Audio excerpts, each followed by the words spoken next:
Hi everybody, I hope you're doing well and welcome back to my channel. In tonight's video, I have another book recommendation video for you. And I'm going to be focusing tonight specifically about American literature books. I have here 5 different books that I think I consider these to be some of my favorite American novels. And I'm going to be sharing my thoughts about these books with you. Now, American literature has slowly become my favorite genres of books. I have been really exploring that for the past few years. And I learned that this genre can be so diverse, and it's not like there is one American voice that tells the American experience, but there are actually multiple perspectives that creates some really interesting insights and also depth to the understanding of the human condition and what it means to be a human. Some of the books are set in the 1800s about the Wild West and what it means to be a cowboy. Some of the books are about what does it mean, what did it mean to be a black woman in the 1800s in the Midwest. And some of the other books are about the love of literature and what did it mean to be a person that comes from a poor family in Missouri that was intended to study agriculture but ended up falling in love with literature. Stories about the settlements of the Salina Valley of California. And also stories about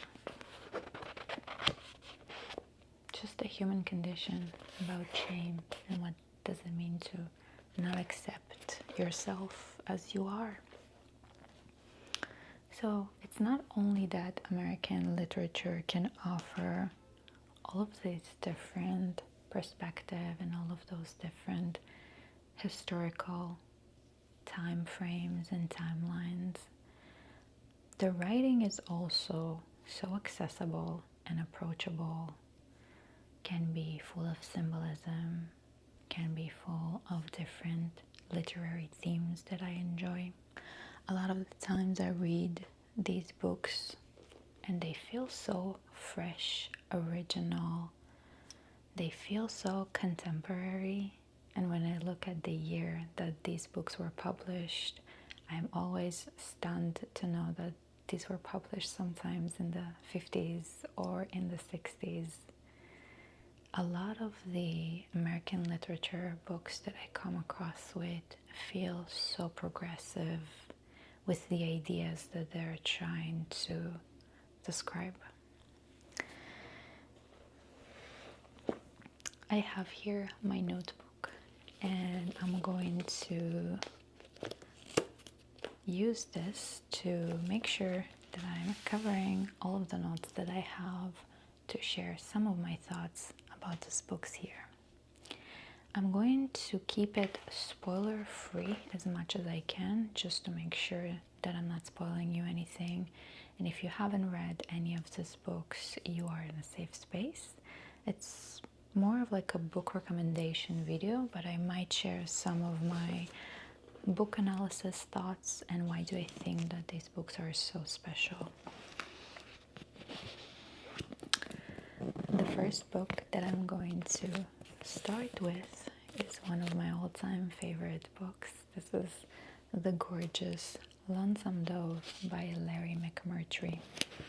So this book was published in 1885, and it's essentially an epic American story about the Wild West, about cowboys, and it is set in 1800s, anywhere between 1800s, and we're following two main characters that are Texas retired rangers, and they decide to go on a journey all the way from Texas to Montana to lead a cattle herd. Now, back at the time, that land was very new to a lot of people that lived there, and it was yet to discover. So the journey that they went on was very new and adventurous and even dangerous.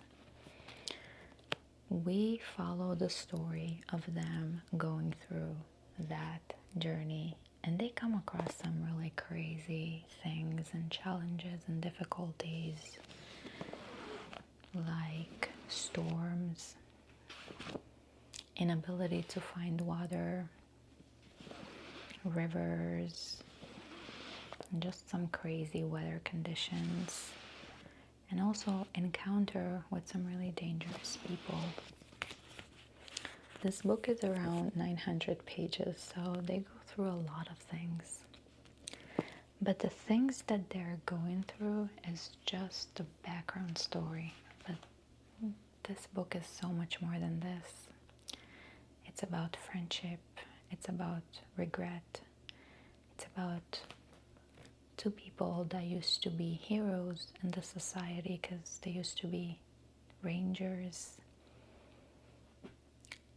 and they're getting old and they feel that they're almost useless to society anymore. And it's really such a deeply human book. I had nothing to do with the Wild West before. I learned so much about what does it mean to be a cowboy, and what does it mean to go through such a journey. It is beautifully written. It's very poetic. I didn't want this book to end because I enjoyed so much following them. I think this book has some of the best character writing I've ever encountered. Really deep character development. All the characters, it almost like you could envision them, and it really feels that you are going on this wild journey with them. And it really made me fall in love with the West. And I also went on a trip after reading this book. So highly recommend this book.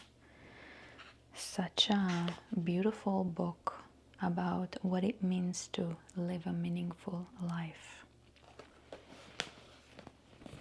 It's a project though, so be prepared. Okay, next book that I have on the list is such an unforgettable book that I recently read that I cannot stop thinking about, and I think this is one of the best books that I've ever read. And to me, this is such a good example for a phenomenal American piece of literature. Giovanni's Room, written by James Baldwin, published in 1956. James Baldwin was a Black American author. He was also gay, and this book is basically set in Paris, and it follows a man whose name is David, and David moves to Paris, and there he falls in love with another man while he's in a relationship with a woman. We're basically following this story where he's forced to confront with his identity, his desire, and the shame that he's carried for years.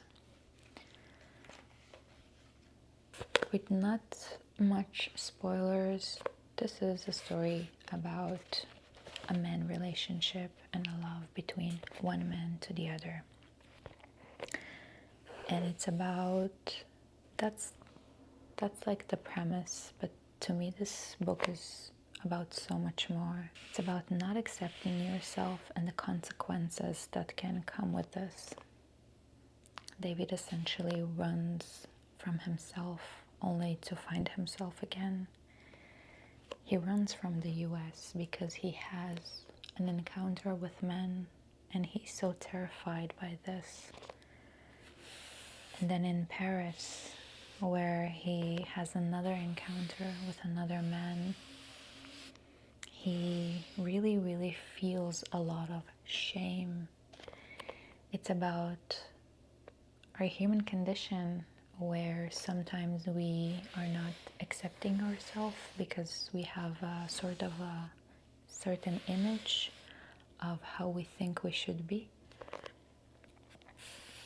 And there is danger in doing so, in not accepting yourself, and there are consequences. And I think this book talks about that so beautifully. It is also such a brave book, and we can talk about that in a moment. But if you love beautiful writing that explores what it means to be human, this one is a really unforgettable book. It's about the choices that we make. It's about how we are sometimes afraid to be ourselves. I am personally a straight person, but everything that he was describing there, I really, really could resonate with that. I could really resonate with these concepts of not accepting myself, of trying to, in the past, really be something else, that it's just not me, and the consequences of later on living with that and the depression and anxiety that it brought.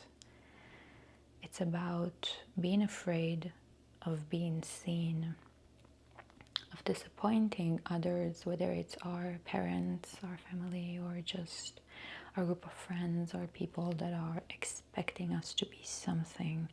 I feel like these fears are so human. It's really amazing to see how this book really resonated with so many readers with so many different backgrounds. And it's just like such a good book. The writing also feels so fresh. The book feels completely contemporary. I was reading that, and in the middle of the book, I was like, no way that this was written in 1956. This is groundbreaking writing.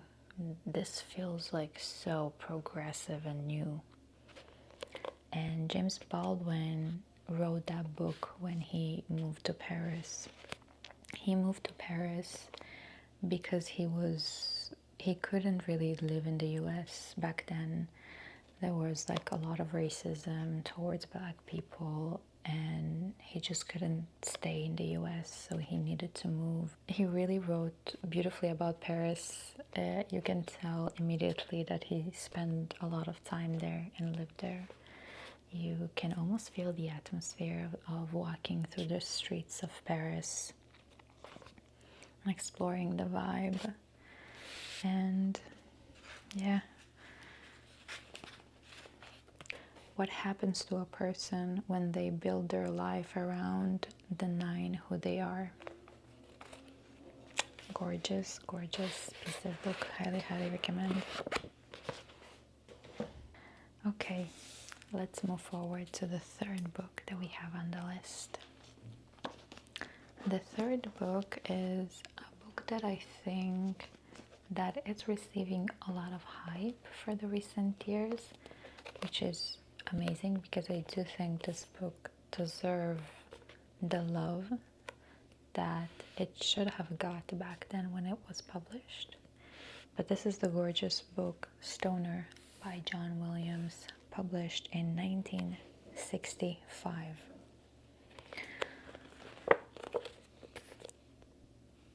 This book is gorgeous, honestly. If you are looking for a good book, a simple book, if you like good writing, elegant, poetic,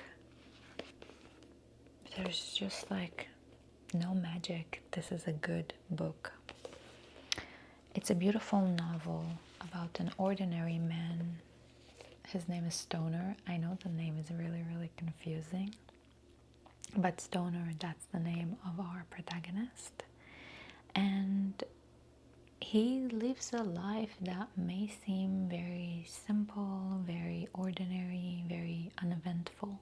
But it really reveals the quiet tragedies and triumphs that exist beneath the surface of the everyday life. Stoner grows up in a poor family in Missouri, a farm family, and his parents basically sent him to university so he could get more knowledge about agriculture, and then he can bring that knowledge back to the family and improve the business. When Stoner goes to the university, he takes a literature course and he falls in love with that. And it's so beautiful. It's so beautiful to see those magical moments in life where you have a certain calling to do something, and it happens here, and it's beautifully written. He then decides to change his studies from agriculture to literary. And then we basically follow his life. Now, without any spoilers, nothing really adventurous or dramatic happened to him, but yet this is a very emotionally powerful book to read, and a lot of people have said that this is the perfect novel because of the structure of it, and it is quite a unique novel and very brave to write a story like this. Now, a lot of people also felt frustrated with Stoner's character. A lot of people mentioned that he's very passive to life. A lot of people would have wanted him to fight more for the things that he wants to get in life, or for the things that he deserves. This book is honestly filled with a lot of tragedies, like quiet tragedies of the ordinary people. But I think that that's exactly what makes this novel so powerful, because it acts almost like a mirror to yourself. It really invites us to sit with this and ask us why this provokes such strong emotion in us. And it's really interesting because I don't think John Williams is trying to teach us a lesson of, something very simple like you have control over your life. The decision that you take may impact your life. You have to be more active in your life. I don't think that's the idea of this book. There's no lesson. There is nothing to learn. There is no big message. It's just a story about a person that is going through ordinary life, which is something that happens to many of us. And yet he still has his love and dedication to one stable thing in his life, which is his love to literary and literature. I think this is a gorgeous book, and when it published, unfortunately, it didn't receive much recognition, and I'm very happy that a lot of people are picking up this book right now. I think it's a gem. Highly recommend. Let's see what we have next. Ooh. This is a good one. Also, a book that I read recently. And this is Their Eyes Were Watching God by Zora Neale Hurston. One of the amazing authors of the Harlem Renaissance movement. This is a beautiful book and so revolutionary in so many ways that I will touch upon soon. This book was published in 1937 and it is set in early 1900s. The story follows our main protagonist. Her name is Janie. She's a black woman living in the American South. It's almost like a coming of age story about a very brave woman who slowly finds her own authentic voice and who refused to let others define her. She refused to let others define her happiness, and she basically spends her life searching for true love, freedom, and her true self. You know, it almost sounds like a fairy tale cliche story, but we're talking about 1937. One of the revolutionary things about this book is that it is centered around a black woman without mentioning the struggles of racism. It's just about her story, her life, her dreams, her desire, and her identity. The second thing why this book is so revolutionary is that it's centered around a woman. It's about a woman that love is very important for her, but her freedom and her independence is very important to her. And her journey in the book itself isn't like a romance book. It's about a woman and a person in this world insisting of finding their own authentic voice and refusing to let society define who she should be. It's written beautifully. Again, another book that feels so refreshing and original with the writing that is astonishing. It's honestly a gem of a book. It's a classic, it's an American classic. I don't hear a lot of people talking about this. I wish more people would talk about that. This is the author.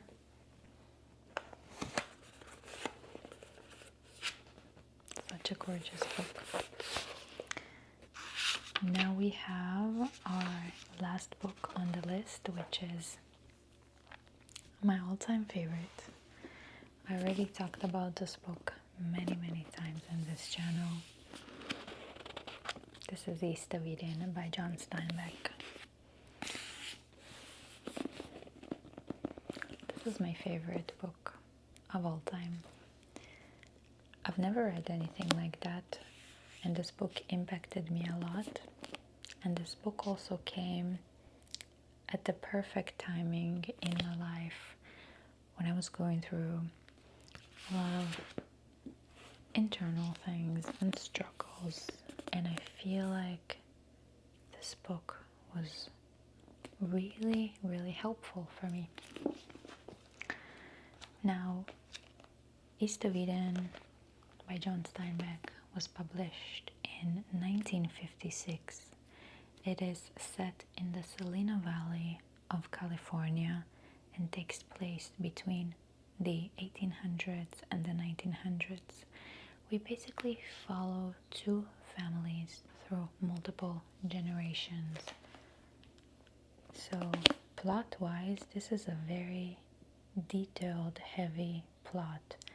John Steinbeck starts the book with a very lengthy introduction of the valley itself, describing the nature.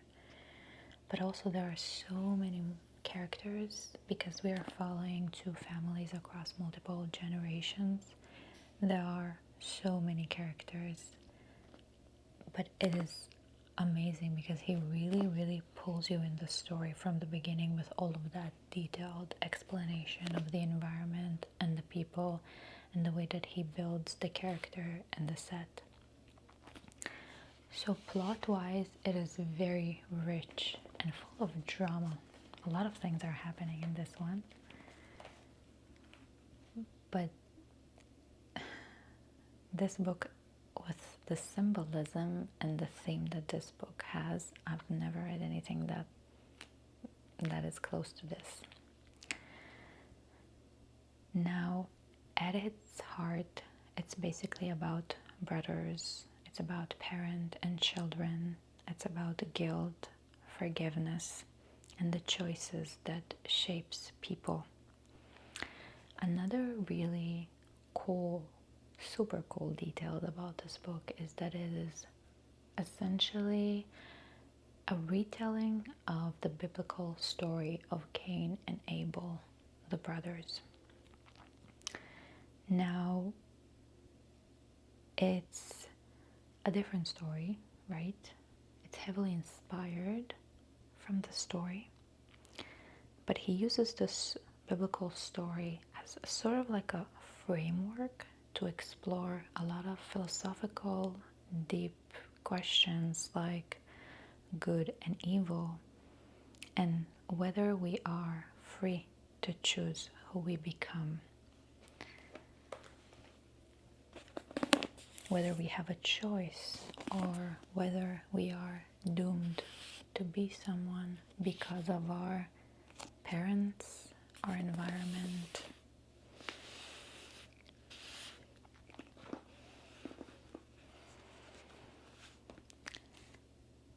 Are we free to choose who we become despite of our past or our family?